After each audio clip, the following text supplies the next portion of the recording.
we've been distracted by Bill Belichick's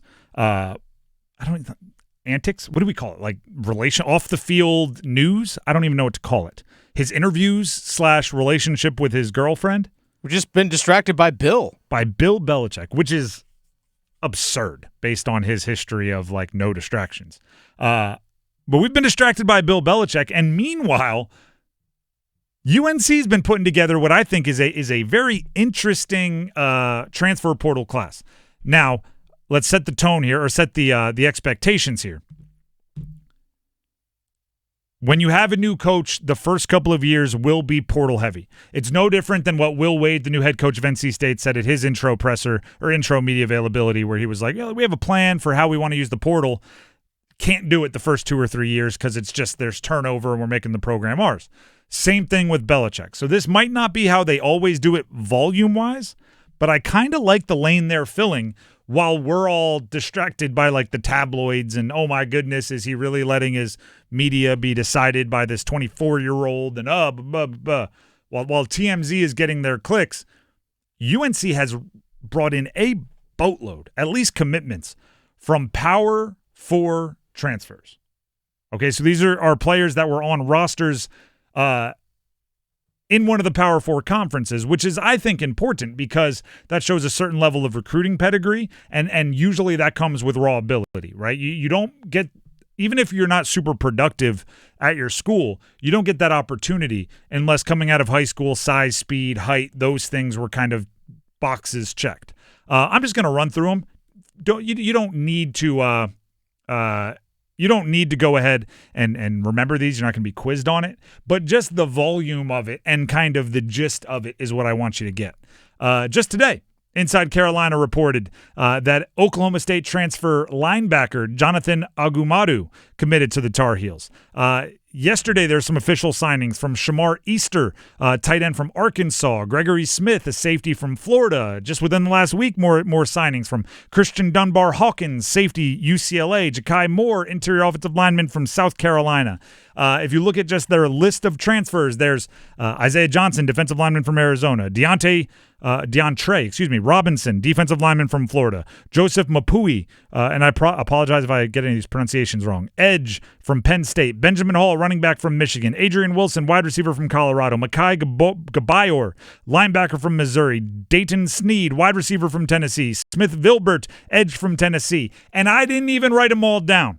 I figured that would be enough for you to get the gist of what I'm trying to show you. And that might be a sweet spot for Bill Belichick once kind of everything settles into equilibrium at UNC. I'll be honest with you, when he took the job, yes, my imagination may have gotten the better of me. And I think for a lot of UNC fans, the same happened. And what I mean by that is you get this idea that everyone that wants to play in the NFL is going to want to play for Bill Belichick to learn what NFL talent evaluators are looking for, because he was an NFL talent evaluator for decades and decades and decades. And he worked with some of the smartest NFL talent evaluators over different parts of time in that decades and decades and decades long NFL career.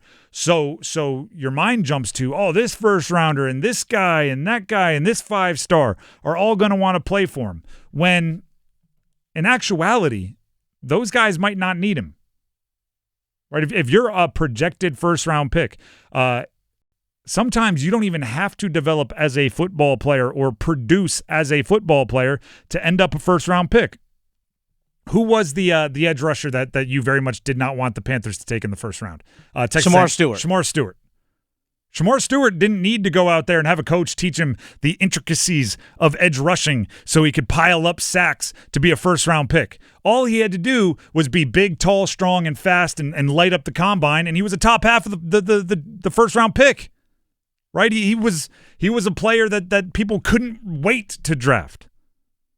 But if you look around the Power 5 or Power 4, there's going to be a ton of players that are good players, that are talented players, that need to level up to make the league, right? That want to make the jump from an undrafted free agent to a third-round pick, that want to make the jump from a fourth-round pick to a second-round pick.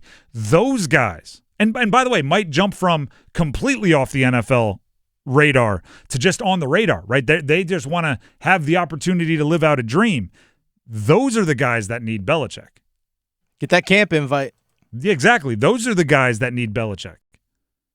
And Belichick has to have friends in the league, or at least people that respect his opinion, right? There's that call. Like if I show up at UNC and I work my tail off and I'm, crushing it in practice and putting in the extra work, and he sees that, a call from Bill Belichick goes a long way. Hey, just so you know, this kid's flying under the radar a little bit. You should bring him into camp. I think he can help you on special teams, might develop into something down the line. Do with that what you will. Hang up. That goes a long way. So those are the players that might see Bill Belichick as a massive, massive asset rather than the ones that we let our imaginations run wild with, right? It was always, this guy's going to want to play for him and this 5-star and this. Well, those guys, they're good, right? They've got agents. They got NIL deals. They're at least they think they're good and don't need Bill. But somebody like, Benjamin Hall, a sophomore running back from Michigan who sat behind other draft picks, is looking around going, I need to figure this out. Maybe Bill can help me. And last thing, football guys. And what I mean by that is players that'll come in and go, who cares about coach's girlfriend? I'm here to play football and get to the next level. Is coach distracted? I don't care who he's hanging out with. I don't care who's standing on the sidelines at spring practice. I don't care. I'm here to play football. I actually think those players are always kind of the ones Bill Belichick's looking for. During his NFL career, I think the ones that were he didn't even care what you had going on outside, as long as when you stepped on the field, you were able to check it at the door. Right, the Gronks of the world, the Randy Mosses of the world. Whatever you're doing out there, whatever personality you are off the field, as long as you show up to work, you'll be good. Those guys, I think, will fit at UNC. And also, power forward transfers, maybe a little bit extra cash in the NIL. They might just be pricey, and UNC might be spending in a different way. Right, some teams, let's go get 5 guys that are unbelievable. UNC might have looked at their roster and said, all right, we got to take that cash, divide it up a bunch of different ways, and bring in 20 guys rather than 5 top shelf things, right? That's a tale as old as time. I used to hear about, remember where was it? It might have been, I think it was in Charlotte, the Belk Bowl.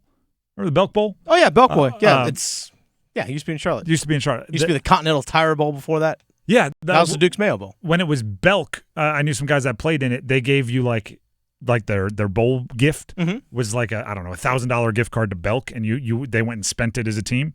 And the debate was, do you get 10 shirts, 10 10 pairs of shoes, 10s of this, 10s of that, or do you get like one giant lazy boy recliner? Or what? Like it was. Do you?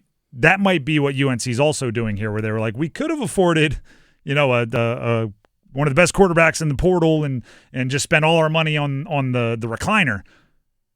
But we had more needs than that. So instead we got, 10 pair of jeans, 10 new shoes, 10 of this, 10 of that, and we had to divide it up a little bit more. And they end up with a wide receiver, a linebacker, a couple running backs, a bunch of defensive linemen. Like they had to spread it out.